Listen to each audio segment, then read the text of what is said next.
Hello friends, I'm continuing the series on building a Tauri app using Rust and React. So today I'll be explaining about how I created this filter component. And you can pass the partition key and sort key. Let me show a quick demo. Once we click this table name, all the records will be, not all the records, a snapshot of rows will be presented on the right hand side. And we can narrow down or get exactly one particular key by providing this partition key and any sort key. Once we click get, the result will be written from the Rust backend. So we can able to see this all the attributes presented in the particular item. So for this purpose, for the UI as I shown previously, I'm using Mantine library, which is a UI framework which created this dark theme and most of this UI component. And for this clicking, once we click the get, so I'm going to build a Rust functionality where we'll pass this primary key and secondary key as some input arguments and get the result if there is a valid. If the data is not present, so Rust won't send anything. So I'll explain how Rust deals with empty data and what are the compatibility layer between a JavaScript and React. In my previous video, I already explained like how we can interchange call a particular Rust function from React by various data exchange mechanism by parameters, and how it will treat as a response, how we can create TypeScript type. Today also I'll build up on top of that. And along with that, I'll explain how we can test the Rust component standalone so that we'll get more confidence before integrating. Because if you keep on working this Rust module along with this UI, it will keep on reloading the UI layer, so which will slow the process. So before I even launch this dev application or this UI screen, I want to first build this Rust component and integrate on top of that. So it is up to you that whether you go with building first UI components, then Rust, or first build this Rust function and then come to the UI component to build.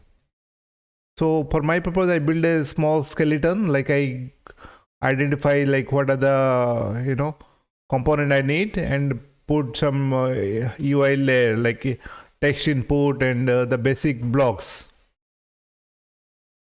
So for the filter component, I've created this filter component. And to organize the code, the source folder will contain all the React.js component codes. So I've organized the backend. This is the integration layer. So this all the code related to integration between Rust and the React is you can find in this DIDB folder, DIDB.ts file. And all the UI component, for example, table list, which is displayed on the left hand side, this one, and the item list and the filter component. So all you identify our in this case. So item list and table list I explained in the previous video. Today I'll focus mostly on the filter.tsx. And all the types is present in the index.ts. This type I make sure that it is compatible with Rust, so that whenever we are calling to the backend and we are getting the data, so we don't need to do additional transformation. If you make both of the types the same, then both will work very nicely. For example, if we could have used the type or interface, that both are interchangeable. But if you see this attribute will contain this name value pair. This is create this what are the column name or what is the column value. If you also see the example in the Rust, you'll see similar like attribute name value pair. So whenever you are making call to Rust, either by sending the function call by sending arguments or you are getting the data, as long as you follow the same structure, both will work very nicely. And some more example, if you see this, like table. So the table name, and because the partition key and short key, both the name I'm not storing the value. The partition key and short key, I'm only storing the primary key, partition key and short key name only. For example, in this case, the name would be like, PK is the partition key name, SK is the short key name. This is the convention. You can use PK and SK, but as for your use case, you may use email ID and application ID some different way. But I am following a single table design principle, so that's why it is recommended to use like generic name like PK and SK. Coming to the component part, this filter component will take table name as an argument, and once that primary partition key and short key is entered and click the get, then it will call to the Rust and fetch the data and return the data. So once you return the data, this particular callback function will be executed, and it will be item will be retrieved from that. Item is of type item. If you see this item, it contains the partition key and short key. Both are attribute type, name value pair.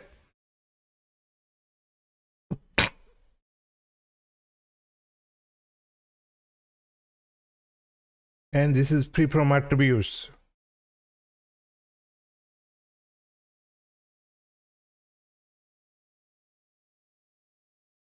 So the filter component looks like this. This is the type definition, like sorry. So it takes the table name and on data. And if you see this here, I'm using a simple title to represent the filter. And I have been trying it with the grid component. I created a simple grid, like 6 columns each. I'm just experimenting with how this look and feel look like. This is just to organize both the elements side by side and get this below. But this is very primitive one. So this is a text input. I given the placeholder value. Once you introduce value as some state, so this will make a control component. Once the value will be changing, so that data would be synchronized. And because React is a one-way data binding, so on change we have to set this partition key explicitly.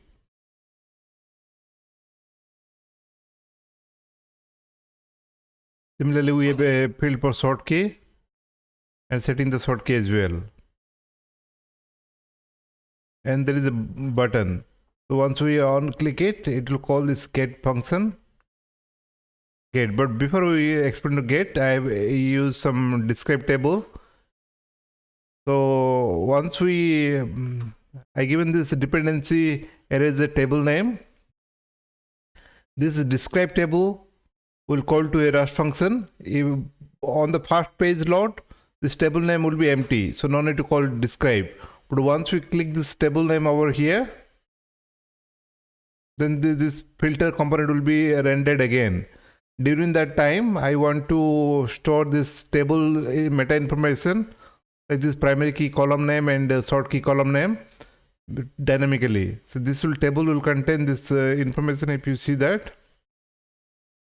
partition key name and short key name, just the name like PK and SK, so which can be useful to correlate and send this query again.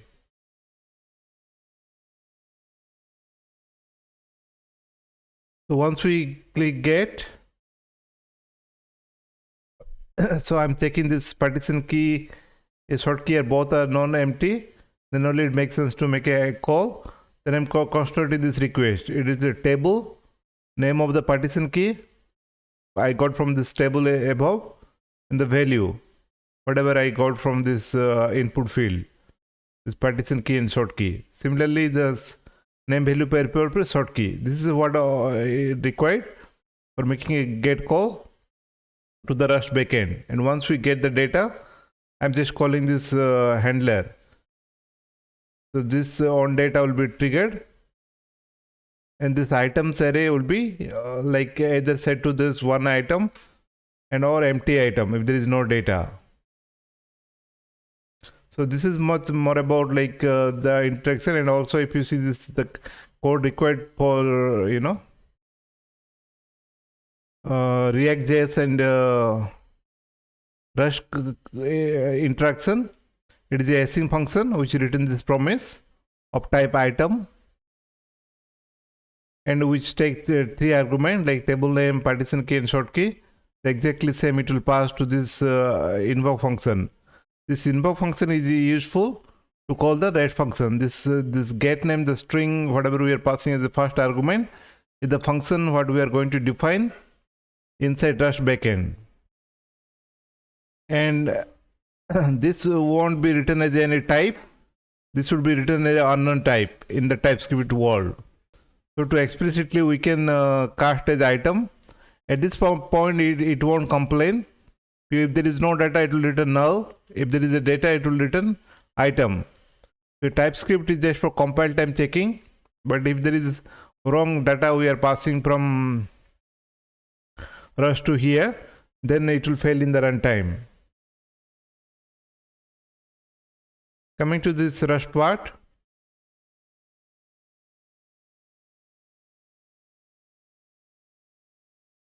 This is a get item. This is the function I'm built for this particular operation, filter operation. This Tauri command, this is known as macro, attribute macro. This will under the hood will generate some additional code to facilitate this interaction for this particular Tauri app. And this will enable us to call from React to Tauri. And also this particular get item, we have to give inside this invoke handler, this generate handler. This is also in one place we have to provide this function name. Then we should enable for React application to call to a Tauri app or the Rust backend. And if you see the signature here, it is same as like that. What is invoke start passing? It contains the table name, partition key as attribute, short key as attribute. If you see here, table key, partition key, and short key, attribute or attribute. So this all needs to match. Yeah, right? And also in the return, I am returning an option. Option type is quite popular and widely used inside Rust ecosystem. This is a enum, and the value can come as a none or some. So if you see this enum, so it can be none or some with some data. So if it is successful, we are returning the data as a type item. If it is failure, we are returning the none, because the get item, maybe the primary key and the short key may not be correct. So we are returning empty in that case. This is for this development purpose. I am printing some information just for debugging. And if you notice here, if you apply, like you can print like string easily, but for printing any struct, I have used like debug macro. So for enabling this debug macro, we have to go to this attributes. We have to use this derive debug. So once we use like derive debug, we can able to debug if you want to display while development purpose. Maybe in the production usage, you can just comment it out. And this piece of code is the actual code to the DynamoDB layer to get the item. So this is a get item function, table name, and key is a partition. This is a key name, partition key name, and value. And DynamoDB has its own type system. So we have to convert to attribute value of a type, both are string type. So both the key we have to pass, because in DynamoDB there are two key.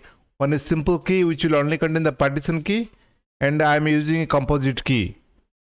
Like composite, it will contain the partition key and short key. Maybe in the future I'll try to enhance it to handle both the scenario. But for the time being, I'm hard coding into this thing. And send will actually make the call. And await keyword is to, get this result out of this async operation. And unwrap will ignore that error, or the panic, it will panic. So this is not a good practice to unwrap it, but for the development or MPP stage, we can still use it. And I'm using a if let. This is also kind of pattern matching. Either you can use match statement or if let, because this response item can contain the some option value. So it may contain some result, it may not contain some result data. So if it doesn't contain result, I'm returning none. That's what I want to propagate back to JavaScript system. So if there is a data, it is returning hash map. And hash map, if you see this key and value. So I already created the transform item, which is already used for the get items, just to show this value, because this hash map is exactly same for the get items as well as here. So I'm reusing this code. So if you see here, I'm created a item type, partition key, short key, and the attributes of initialized value, and looping through this hash map. This code I already explained earlier. So these are some DynamoDB specific code. The main idea is to, because this DynamoDB follows some kind of string like set, as SS set, a map. So for that, I am normalizing it to convert it into string and separating out by primary key, short key, and that other attribute. So once I convert it to a very decent structure, I'm returning it back. So the same function I'm using it. But one important aspect I want to let you know, before you even start integrating with the UI component, better to test this component out independently than starting up this, Tauri app. So to do that, we can use like a module of test main. This is name anything you can give. So we can give this kind of macro. So this cargo will recognize and able to execute this Rust test cases. And because all our for testing this async function, we have to use this Tokyo test. So this is not part of standard library. We have to use Tokyo test just to test this async function. And in this function, we can call this describe table list item. For this particular purpose, I am created get item. So which will make very easy. I've hardcoded this table name, partition key, and short key, and calling this get item. So if you want to call to the same function, main function, you can use create. You can give this prefix and call this individual function, and I'm just printing it. So if you want to execute it, so you have to go to this source Tauri folder and run this,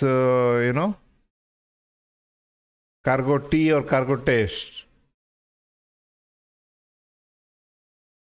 So 3 test cases being executed, and I'm not doing sufficient SSN at this moment. I'm just trying to evaluate my, logic. But it doesn't, so that if you want to see this here print or debug statement, so you have to pass some option parameter.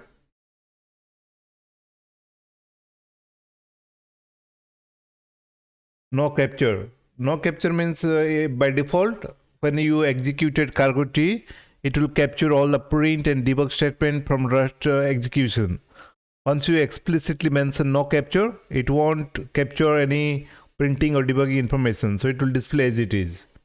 So once you run it, if you see, it will run these test cases, also print lots of information. But if you want to run, let's say, for example, only one test, so you can run only one test case as well. Cargo T or test, the test name, and that option. So this manner I able to execute and iterate through this testing individual function, so that we don't need to run the Tauri app again and again. So we can print the debug statement, and it can able to see this, how the DynamoDB structure looks like, how our structure looks like, and so on. And doing this SSN is slightly, there are so many things. For this simple case, I have a descript table, because I know this table name is like sketch.deb. So the primary partition key is pk and sk. So I can able to assert it quickly. But because this testing this DynamoDB table is slightly more complicated, there are different strategies to it. Some way mock in particular layer. Mocking is one of the concept. There are some crates available. Maybe in future I'll talk more about that. Or there is another approach is that, you know, initialize some value with the DynamoDB so that your result will be more consistent. Because now I have some set of data, that's why it is returning, my test is passing. But in a bigger scale, you'll keep on, if you do some data modification, your test accuracy won't be certain. So in the setup, you have to bootstrap some data, and after a test execution, you just clean up some data. But there are some challenges, but I'll explain into some other part. But for the time being, even though you don't do assertion, if you do the debug, so individually function you can execute as it is very clearly inside the same function. So this is about simple get item and this DynamoDB, how they interact with each other. And one more thing, just to debug like information from this UI layer, you can write like this, you can put inspect element. This is a WebKit browser provided by Safari, and Tauri doesn't come by default with any browser engine. For example, Electron come up with the Chromium just to give a consistent feel, but mostly Tauri app is rely on the WebKit available in the system. In case of Windows, it use like Chromium Edge browser engine, or that may be by default, but it doesn't ship with that. So it use whatever the default one. So there are some abstraction layer on that. So it is also because it is a simple front-end code. So you can see similar element, console, all this pretty simple thing. Let's say you want to click the data. So if I click get without passing anything, it won't get executed because I already checked that empty. I won't call this Rust backend. Let me pass this partition key and short key. If I click get, the result will be printed, console log. If you see this is the console log I printed in this DYDB folder, get item. Once I get this result from Rust, so you can inspect like what is Rust is returning. This is the structure Rust is returning, right? And if you do some mistake, so Rust is returning like null. I was assuming that it will return undefined. Sometimes it is always confusing that what it will return, null or undefined. But mostly it is intercommunicating using the Rust JSON. So JSON we can't specify undefined. JSON it will be non-value will be serialized to null, and it is written in null. So I had make some checks here. If you see my app, so if it is not null, this item not null, then I'm setting the set items with this array. If it is null, I'm setting as empty array, just to give an indication that there is no data. If there is a data, yeah, I'm returning the value and returning that result.